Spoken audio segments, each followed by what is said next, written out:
Language is the last thing that produces desire. Let me say that again because it contradicts almost everything the internet has told you about this subject. Language is the last thing that produces desire.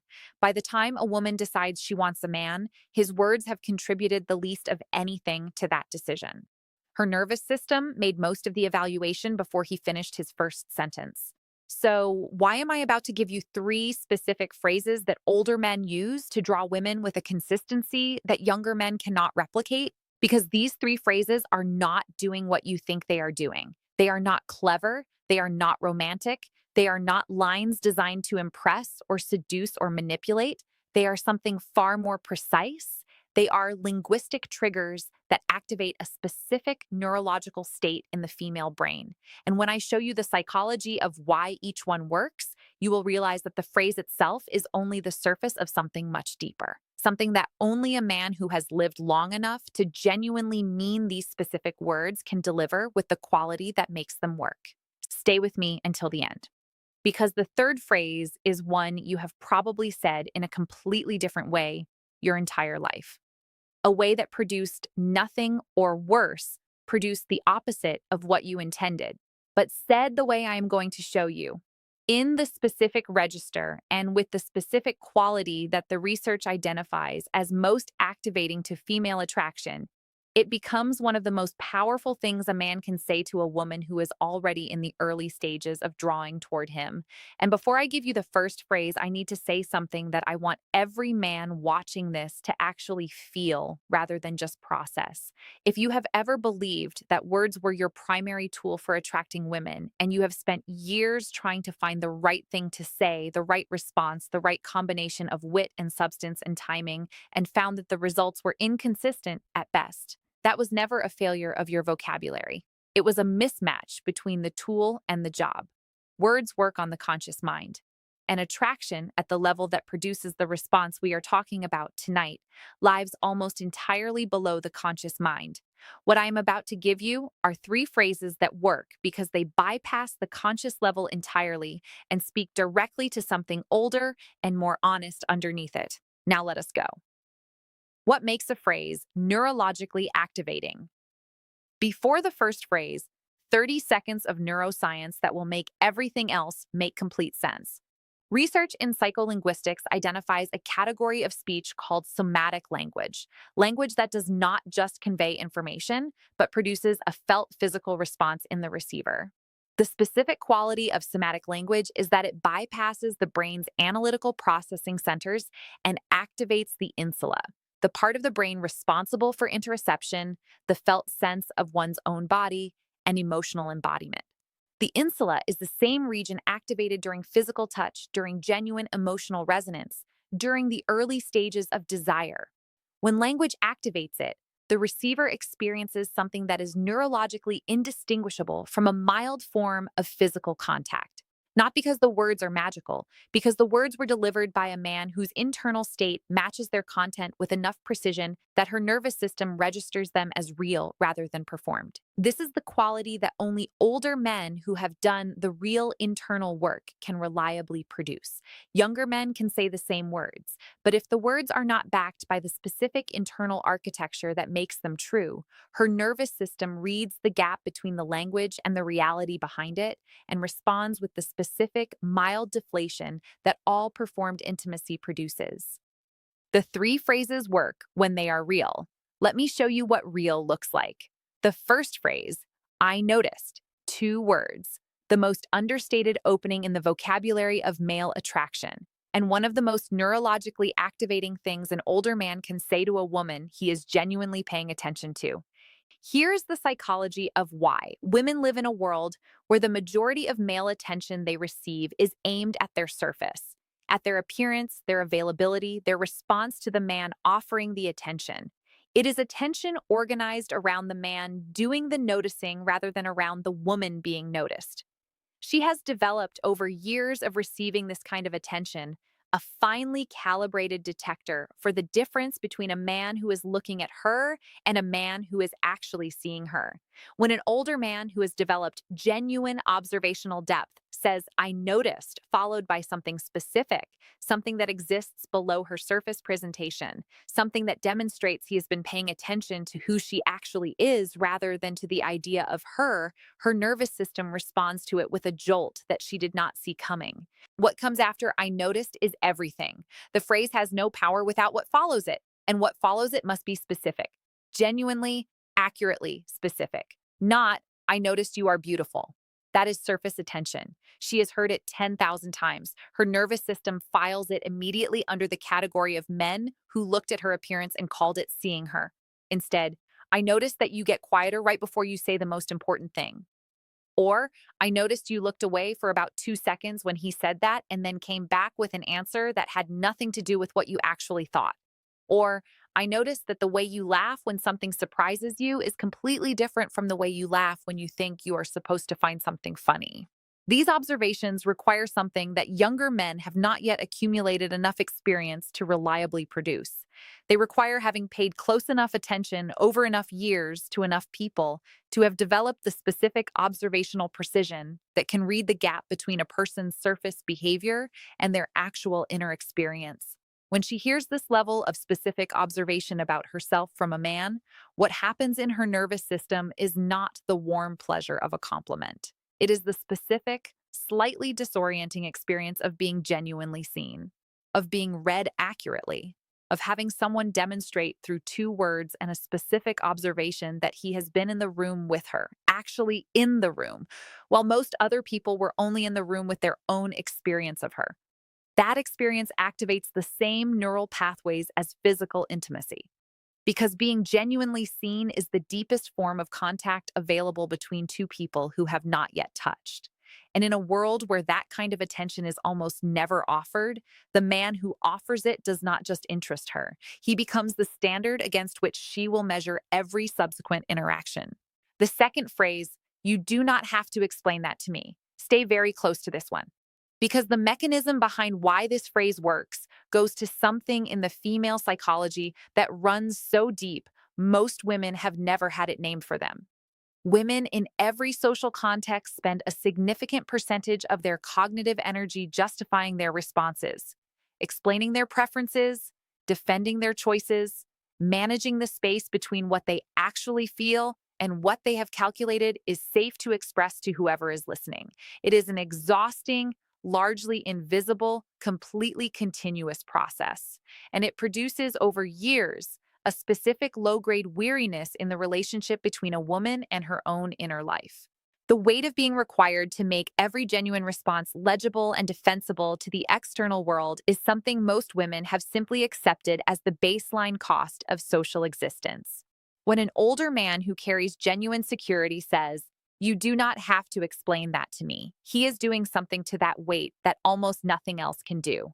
He is removing it, not with a grand gesture, with 5 words that communicate the specific thing her nervous system has been waiting to hear since the first time she learned to manage herself for an audience.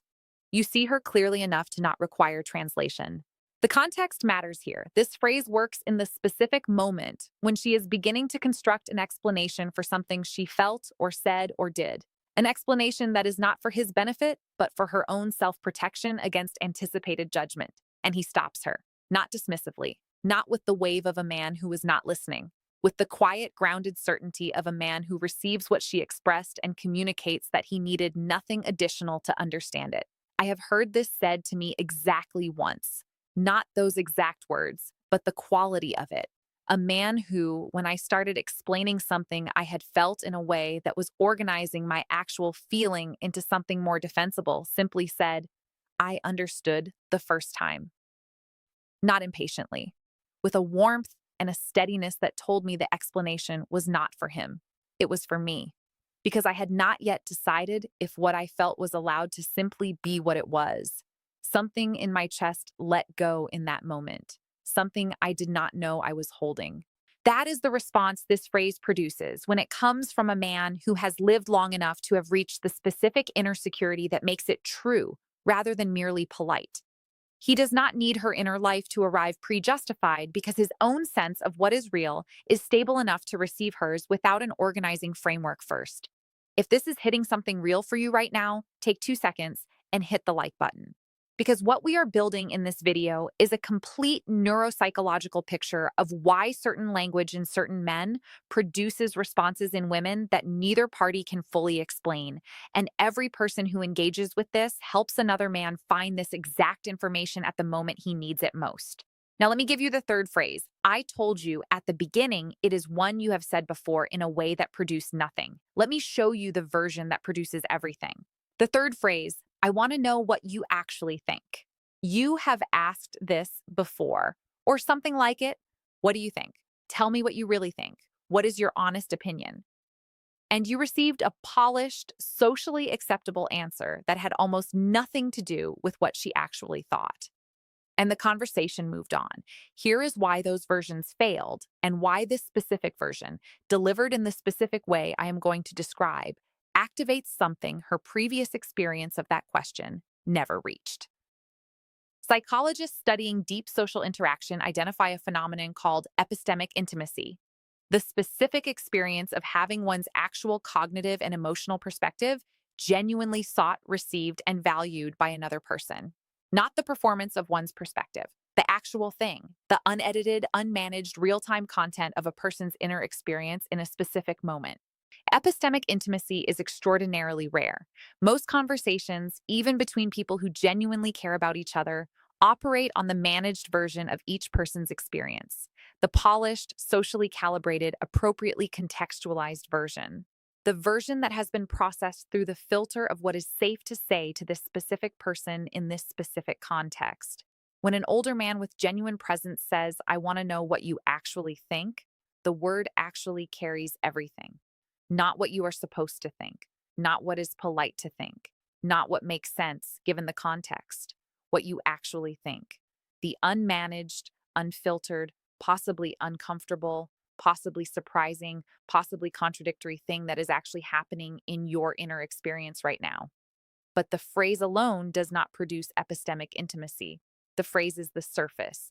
What produces the experience is the quality of stillness and genuine receptivity that an older man who has done the real internal work brings to the moment immediately after he says it. Because she is going to test him, not deliberately, but her nervous system is going to wait in the 2 seconds after she begins to offer her actual thought to see if he can hold it. If his energy shifts the moment her real perspective arrives and it does not match his own, if he interrupts, if he redirects, if he does anything that signals that what he wanted was not actually her real thought, but a particular kind of real thought, the kind that confirms something he already believes. The man who has not done the work fails this test without knowing he took it. His own need for his perspective to be ratified is strong enough that the moment her actual thought creates friction with his own, something shifts in his reception of her. She feels it, and she files the experience under the category of yet another man who said he wanted her real thoughts and actually wanted his own thoughts with her voice attached. The older man who has developed genuine epistemic security, whose sense of his own perspective is stable enough that encountering a genuinely different one from a woman he respects produces curiosity rather than threat, passes the test with the specific ease of someone who was not aware it was a test. He listens to her actual thought all the way to the end, without the micro expressions of a man managing his response to what he is hearing, without the subtle acceleration of his own speech that signals he is waiting for her to finish so he can redirect, with the genuine, unhurried, completely present quality of a man who finds what is actually happening in her inner world more interesting than the version of it he would have predicted. And in that reception, something happens that the most elaborate expression of romantic interest cannot produce. She experiences, possibly for the first time in years, the specific freedom of her actual inner life being welcomed by someone whose reception of it required nothing to be adjusted first. That freedom, the feeling of being received exactly as you are by a man whose own security is complete enough to hold all of you, is neurologically and emotionally indistinguishable from the early stages of falling.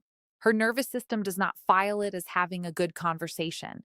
It files it as having found something rare, something it is going to keep returning to in the quiet hours without being asked to.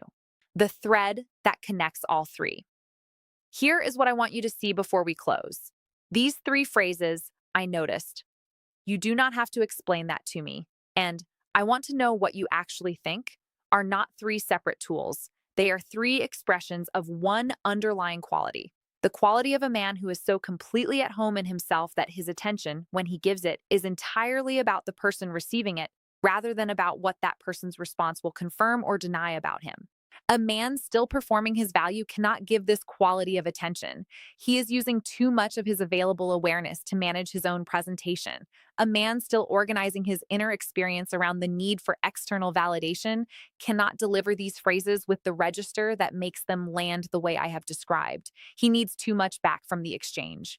But a man who has arrived at the specific completeness that genuine age and genuine experience and genuine internal work builds, that man has his full attention available to give. And when he gives it, through the specificity of what he notices, through the absence of the requirement for her to explain herself, through the genuine, stable receptivity to her actual inner life, she feels something she was not expecting to feel. She feels chosen by someone who had the full picture. And being chosen by a man who sees you clearly, who requires no performance from you and no management of your inner life for his comfort, is the specific experience that female desire was built around in the deepest evolutionary sense.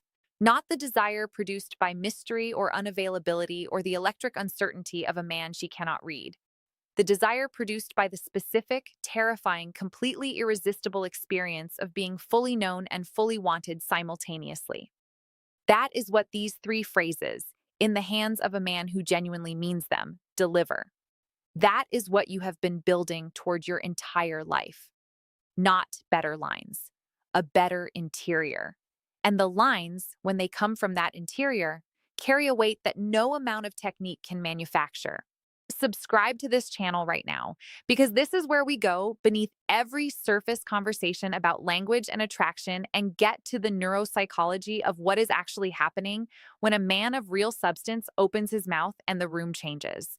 Like this video and share it with someone who has been searching for the right thing to say without realizing that the right thing to say was always the thing he would only be able to mean after he had lived enough to really mean it. The next video is going to take this even further. Do not miss it.